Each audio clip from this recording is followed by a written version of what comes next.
Hi friends, welcome back to my channel. എല്ലാവർക്കും നമസ്കാരം. ബറോസിന്റെ trailer ഇത് കാണുന്ന എല്ലാവരും ബറോസിന്റെ ട്രെയിലർ ഓൾറെഡി കണ്ടിട്ടുണ്ടാവും എന്ന് എനിക്ക് ഉറപ്പാണ്. സോ അതുകൊണ്ട് ഞാൻ ബറോസിന്റെ ട്രെയിലർ എടുത്ത് കാണിച്ച് ഒരു റിയാക്ഷൻ ചെയ്യാനല്ല ഉദ്ദേശിക്കുന്നത്. പക്ഷേ കുറച്ച് കാര്യങ്ങൾ പറയാനുണ്ട്. ഞാൻ എന്റെ ചാനലിൽ ഓൾറെഡി തിയേറ്ററിൽ നിന്ന് ഈ ട്രെയിലർ കണ്ടപ്പോൾ അതൊക്കെ തന്നെ ഈ ട്രെയിലർ ഇപ്പൊ ഇറങ്ങിയ ട്രെയിലറും സോ അതിന്റെ അഭിപ്രായങ്ങളും കുറച്ച് കാര്യങ്ങളൊക്കെ പറഞ്ഞു. കുറച്ചുകൂടി കാര്യങ്ങൾ പറയാനുണ്ട്. കാരണം അന്ന് കണ്ടപ്പം എന്തോ മരുഭൂമിയിലെ ഒരു മഴ പോലെ കുറച്ച് ആശ്വാസം തോന്നിയിരുന്നു ആ തിയേറ്ററിൽ നിന്ന് ഇത് കണ്ടപ്പം. ഓക്കെ, ബട്ട് ഇപ്പം നമ്മൾ യൂട്യൂബിൽ വന്നത് വീണ്ടും വീണ്ടും കാണുമ്പോൾ കുറച്ച് കാര്യങ്ങൾ സംസാരിക്കാനുണ്ട്. അതുകൊണ്ടാണ് ഈ വീഡിയോ ചെയ്യുന്നത്. നിങ്ങൾ എല്ലാവരും കണ്ടിട്ടുണ്ടാവും, സോ ഞാൻ വീണ്ടും ഇതെടുത്ത് ഇവിടെ കാണിക്കുന്നില്ല. ബട്ട് സെയിം മൂവി ഇത് ശരിക്കും പക്ക ഇത് ഒരു എനിക്ക് തോന്നുന്നു ഇത് കുട്ടികൾക്ക് വേണ്ടിയുള്ള മൂവിയാണ്. ഇത് ചിൽഡ്രന് ഇത് കുട്ടികളെ കാണിക്കാൻ വേണ്ടി ചെയ്തൊരു മൂവി ആയിട്ടാണ് ഇപ്പം പല തവണ ഈ എന്താ പറയാ ട്രെയിലർ കണ്ടപ്പോൾ എനിക്ക് ഫീൽ ചെയ്തത്. ഞാൻ മുന്നേ സംസാരിച്ച പോലെ അതിന്റെ ക്വാളിറ്റിയും മേക്കിങ്ങും കാര്യങ്ങളൊക്കെ ഗംഭീരം തന്നെ, ഒരു ഡൗട്ടും ഒന്നുമില്ല. പക്ഷേ ഈ ഒരു സിനിമ നമ്മൾ മോഹൻലാൽ ഫാൻസിന് പോലും എത്രത്തോളം ഇഷ്ടപ്പെടുന്നുള്ള എനിക്ക് ഭയങ്കരമായ സംശയമുണ്ട്. ഞാൻ മുന്നത്തെ വീഡിയോയിൽ സംസാരിച്ച പോലെ തന്നെ നമ്മൾ എന്താ പറയാ, നമ്മൾ ഒരു എക്സ്പെക്ടേഷൻ ഇല്ലാതെ ചുമ്മാ ആ ഒരു പുതിയൊരു വേൾഡിലേക്ക് കാണാത്തൊരു സംഭവം കാണാൻ പോകുന്ന പോലെ ഈ സിനിമ കാണാൻ പോണം എന്നൊക്കെ ഞാൻ പരാമർശിച്ചതാണ് മുന്നത്തെ വീഡിയോയില്. എന്നാൽ ഇതിലെനിക്ക് കുറച്ചുകൂടി നമ്മൾ എന്താ പറയാ കാര്യമായിട്ട് നമ്മൾ ഒന്ന് ചിന്തിക്കേണ്ട, എക്സ്പെക്ടേഷനിൽ നമ്മൾ കാര്യമായ ഒരു മാറ്റം വരുത്തേണ്ട ആവശ്യമുണ്ടെന്ന് എനിക്ക് വളരെ ഇതായിട്ട് തോന്നുന്നുണ്ട്. കാരണം ഈ സിനിമ ഒരു ഡൈഹാർഡ് ലാലട്ടൻ ഫാനായ എനിക്ക് പോലും അല്ലെങ്കിൽ നമ്മൾക്ക് പോലും എത്രത്തോളം ഈ സിനിമ ഇഷ്ടപ്പെടും, ആ സിനിമയുടെ സബ്ജക്റ്റ് ഇഷ്ടപ്പെടും, ആ സിനിമയിൽ എന്താണ് സംസാരിക്കാൻ പോകുന്നത് ഇഷ്ടപ്പെടും എന്നുള്ളതിൽ എനിക്കിപ്പോ ഒരു ഗ്യാരണ്ടി ഇല്ല. കാരണം ഇതൊരു ചിൽഡ്രൻ മൂവി, അല്ലെങ്കിൽ കുട്ടികൾക്ക് കൂടുതലായിട്ട് ഇഷ്ടപ്പെടുന്ന, അവരെ കൊണ്ട് കാണിക്കാൻ പറ്റുന്ന ഒരു മൂവിയാണ് എന്നാണ് എനിക്ക് ട്രെയിലർ പലതവണ കാണുമ്പോൾ എനിക്കിപ്പം തോന്നുന്നു. അതാണ് ഞാൻ പെട്ടെന്ന് ഞാൻ വീഡിയോ ചെയ്യേണ്ടെന്ന് വിചാരിച്ചത്. പക്ഷേ എനിക്ക് ഇത് ഈ ഒരു മാറ്റർ പറയണം എന്ന് തോന്നുന്നു. കാരണം അല്ലെങ്കിൽ ഭയങ്കര ഡിസപ്പോയിന്റ്മെന്റ്, ആ ഡിസപ്പോയിന്റ്മെന്റ് നമുക്ക് ചിലപ്പം അത് നമ്മൾ പറഞ്ഞു വരിക, സിനിമ കണ്ടിറങ്ങുമ്പോൾ നമ്മൾ പറയുന്നത് എന്ത് മൂവി ലാലേട്ടൻ എന്താ ചെയ്ത് വെച്ചത്, എന്ത് ഇതെന്നൊക്കെ അങ്ങനെ അറിയാമല്ലോ. നമുക്കൊരു മോശം പല ഇതിൽ തോന്നി അത് എല്ലാത്തിലേക്കും കലർത്തിയിട്ട് നമ്മളൊരു റിവ്യൂ ആയിട്ടോ റെസ്പോൺസ് ആയിട്ടോ നമ്മൾ പറയാം. അതപ്പം നമ്മൾ സിനിമ കണ്ടതിന് ശേഷം പറയുമ്പോൾ അത് എന്തിനാ ലാലേട്ടൻ സിനിമ എടുത്തത്, ഇത് എന്ത് മൂവിയാണ് എന്നൊക്കെയുള്ള രീതിയിലേക്ക്. അപ്പൊ നമ്മൾ ആദ്യം ചിന്തിക്കേണ്ടത്, എനിക്ക് തോന്നുന്നത് ലാലേട്ടൻ ഈ സിനിമ ചെയ്യുമ്പോഴും അദ്ദേഹം ഉദ്ദേശിച്ചത് അത് തന്നെയാണ്. അദ്ദേഹം ഒരു നമ്മൾ എന്താ പറയാ ഒരു ഭയങ്കര ത്രില്ലിങ് ആയിട്ടുള്ള, ഭയങ്കര ട്വിസ്റ്റൽസ് ഉള്ള, ഒരു ആരും ഇതുവരെ കാണാത്തൊരു സ്റ്റോറി, ആരും കാണാത്തൊരു എന്താ പറയാ കഥാതന്തു അല്ലെങ്കിൽ കഥാ പരിസരം, അങ്ങനെയൊന്നല്ല അങ്ങേര് ഉദ്ദേശിച്ചത്. അങ്ങേർക്ക് ഇഷ്ടപ്പെട്ട ഒരു സ്റ്റോറി, കുറച്ച് ഫാന്റസി എലമെന്റ്സ് കലർന്ന സാധനം 3D ചെയ്യാൻ ആഗ്രഹിച്ചു. അത് വെടിപ്പായിട്ട് വൃത്തിയായിട്ട് അദ്ദേഹം 3D ചെയ്തിട്ടുണ്ട്.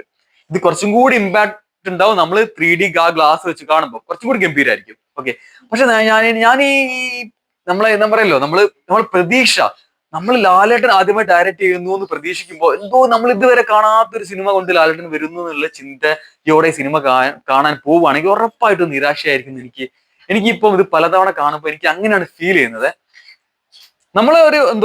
നമ്മൾ പുതിയതായിട്ട് കാണുന്ന ഒരു എന്താ പറയാ ഒരു പുതിയ സംഭവം, ഒരു പുതിയ എന്തോ ഒരു 3D ഗ്ലാസ് ഒക്കെ വെച്ചിട്ട് നമ്മൾ കാണാൻ പോകുന്ന ഒരു പുതിയ വേൾഡ്, ആ വേൾഡിൽ എന്തൊക്കെ സംഭവിക്കുന്നു, എന്താ പറയാ ഒരു ആനിമേഷൻ, അതിലൊരു ക്യാരക്ടർ ഒക്കെ ഓൾറെഡി ഉണ്ട്. അപ്പം എനിക്ക് ഭയങ്കരമായിട്ട് സംശയം, ഇത് എങ്ങനെയാണ് മോഹൻലാൽ ഫാൻസ് അക്സെപ്റ്റ് ചെയ്യാൻ പോകുന്നത്, അല്ലെങ്കിൽ എങ്ങനെയായിരിക്കും അവരെ എന്താ പറയാ അതെങ്ങനെ റിസീവ് ചെയ്യാൻ പോകുന്ന അവരെനിക്ക് വളരെ അതിലൊരു സംശയമൊക്കെ. കാരണം നമ്മൾ ഭയങ്കര ആന്റിസിപ്പേഷൻ ആയിരുന്നു ഈ മൂവി ബറോസ് എന്ന് പറഞ്ഞിട്ട്. എനിക്കൊരു ത്രില്ലിങ് മൊമെന്റ്സോ എലമെന്റ്സോ ഒന്നും ഇതിൽ കാണാൻ പറ്റിയില്ല. നമ്മൾ വിചാരിച്ച് എക്സ്പെക്ട് ചെയ്ത അത്ര ഒന്നും ഒരു ഭയങ്കര ത്രില്ലർ മോഡിലുള്ള ഒരു സിനിമയാണ് എന്നല്ല എനിക്ക് തോന്നുന്നത്. ഇത് ഭയങ്കര ലൈറ്റ് ആയിട്ടുള്ള കുട്ടികൾക്ക് കാണാൻ പറ്റിയ, വീണ്ടും വീണ്ടും എടുത്തു പറയണേ, കുട്ടികൾക്ക് കാണാൻ പറ്റിയ ഒരു മൂവി ആയിട്ട് എനിക്ക് തോന്നുന്നു. എന്റെ തെറ്റാണോ എനിക്കറിയില്ല. ബാക്കി മേക്കിങ്ങും ബാക്കി എല്ലാ 3D ഒക്കെ ദ ബെസ്റ്റ് ആയിരിക്കും. ഓക്കെ, അതിന്റെ ടെക്നിക്കലി അത് ബ്രില്യന്റ് ആയിരിക്കും, ടെക്നിക്കലി ഭയങ്കര സൗണ്ട് ആയ ഒരു മൂവി ആയിരിക്കും, ഒക്കെ ഉണ്ടാവും. പക്ഷെ നേരത്തെ പറഞ്ഞ പോലെ നമ്മൾ ഈ മൂവിയുടെ ഇതെന്ത് കഥ, ഇതിലെന്ത് കഥയാണുള്ളത്, അല്ലെങ്കിൽ ഇത് എന്ത് സംഭവം എന്നൊക്കെ മേ ബി സിനിമ കണ്ടു കഴിഞ്ഞാൽ ഒരു നോർമൽ ഒരു ഭയങ്കര ഹൈ എക്സ്പെക്ടേഷനിലൊക്കെ പോകുന്ന ആൾക്കാർക്ക് തോന്നാനുള്ള ചാൻസ് വളരെ കൂടുതലാണ്. സോ അതുകൊണ്ട് ഒരു റിക്വസ്റ്റ് പോലെ ഞാൻ പെട്ടെന്നൊരു വീഡിയോ ചെയ്യാണ്. അത് എങ്ങനെയാണ് നമ്മൾ എന്ത് മൈൻഡ് സെറ്റിലാണ് ഈ സിനിമ പോയി കാണേണ്ടതെന്ന് എനിക്കറിയില്ല. പക്ഷേ ഈ ഒരു പ്രതീക്ഷയിൽ ഞാനിപ്പോ ഈ സംസാരിച്ച ഈ ഒരു ലെവലിൽ പോയിട്ട് ഒരു സിനിമ ഫാമിലി ആയിട്ട് കുട്ടികളായിട്ട് പോയി കാണുക, അങ്ങനെ കാണുമ്പോൾ എൻജോയ് ചെയ്യാൻ പറ്റുമെന്ന് ഞാൻ പ്രതീക്ഷിക്കുന്നു. ഓക്കെ, സോ ചെറിയൊരു വീഡിയോ ഈ ഒരു കാര്യങ്ങളൊക്കെ പറയണമെന്ന് തോന്നിയോണ്ട് വന്ന് ഒരു എഡിറ്റ് ജസ്റ്റ് ഡയറക്റ്റ് അപ്ലോഡ് ചെയ്യാൻ പോകുന്ന വീഡിയോ. സോ നിങ്ങൾക്ക് ഇപ്പൊ എല്ലാവരും കണ്ടിട്ടുണ്ടോ? സോ നിങ്ങളെ അഭിപ്രായം എന്താണ് നിങ്ങൾ അറിയിക്കുക. ഓക്കെ, സംഭവം ഇത്രേ ഉള്ളൂ. നമുക്ക് പല മൂവീസ് പല വിധത്തിലാണ്. സോ നമ്മളെ എന്താ പറയാ, നമ്മളത് എപ്പോഴും ഈ നമ്മളെ ഈ പ്രതീക്ഷയാണ് എല്ലാത്തിനും ഒരു വിനയായിട്ട് നിൽക്കുന്ന എപ്പോഴത്തെ സംഭവം. സോ ഈ ഒരു മൈൻഡ് സെറ്റിൽ പോയിട്ട് കണ്ടാല് കാണാവുന്ന ഒരു മോശം സീൻ നിങ്ങൾ ആലോചിക്കണം. കാരണം നമുക്ക് ഇതൊരു മോശം എന്ന് പറയാനുള്ള ഒരു സംഭവം ഇതിൽ ഉണ്ടാവില്ല. കാരണം ഈ സിനിമ എടുക്കുന്ന ആൾ ഉദ്ദേശം ഇത്രേ ഉള്ളൂ. അതപ്പം അല്ലെങ്കിൽ നമുക്ക് ടെക്നിക്കലി എന്തെങ്കിലും പ്രശ്നങ്ങളോ 3D എന്തെങ്കിലും പ്രശ്നങ്ങളോ അങ്ങനെയൊക്കെ വരുമ്പോ ഓക്കെ, അങ്ങനെയൊക്കെ വരുമ്പോൾ മോശം പറയാൻ പറ്റും ഈ സിനിമയ്ക്ക്, സത്യം. അങ്ങനെ അല്ലാതെ ഇതിന്റെ കഥ പോരാ, അതിന്റെ സ്ക്രിപ്റ്റ് പോരാ, അല്ലെങ്കിൽ ഇത് ഇങ്ങനെ ശരിയായില്ലെന്നും മോശം പറയാൻ ഉള്ള ഒന്നും അങ്ങനത്തെ ഒരു ടൈപ്പ് മൂവി അല്ല അത്. ബട്ട് അതാണ് എനിക്കിപ്പം നോക്കുമ്പോൾ എനിക്ക് റിവ്യൂസ് ഞാൻ ഓൾറെഡി മനസ്സിലിപ്പോ കാണുന്ന അങ്ങനെയൊക്കെയാണ്. അപ്പൊ അത് എന്താ പറയാ, ലാലേട്ടൻ ആദ്യമായിട്ട് ചെയ്തത് ഇങ്ങനെയായി പോയോ എന്നുള്ള ഒരു ടോക്കൊക്കെ വരുമെന്ന് എനിക്ക് തോന്നുന്നു. നിങ്ങൾക്ക് എന്താ തോന്നുന്നത് സിനിമ കണ്ടിട്ട്? അല്ലെങ്കിൽ നിങ്ങൾക്ക് എന്താണ് ഈ ട്രെയിലർ കണ്ടിട്ട് തോന്നുന്നത്? നിങ്ങളെ അഭിപ്രായം പറയാം. ഓക്കെ, ഏതുതരം മൈൻഡ് സെറ്റിൽ വേണം നമ്മൾ ഈ മൂവി പോയി കാണാമെന്ന് നിങ്ങൾക്ക് തോന്നിയ കാര്യങ്ങളൊന്നും പറയാം. ഓക്കെ, സോ അടുത്ത വീഡിയോയിൽ വീണ്ടും കാണാം. ബൈ.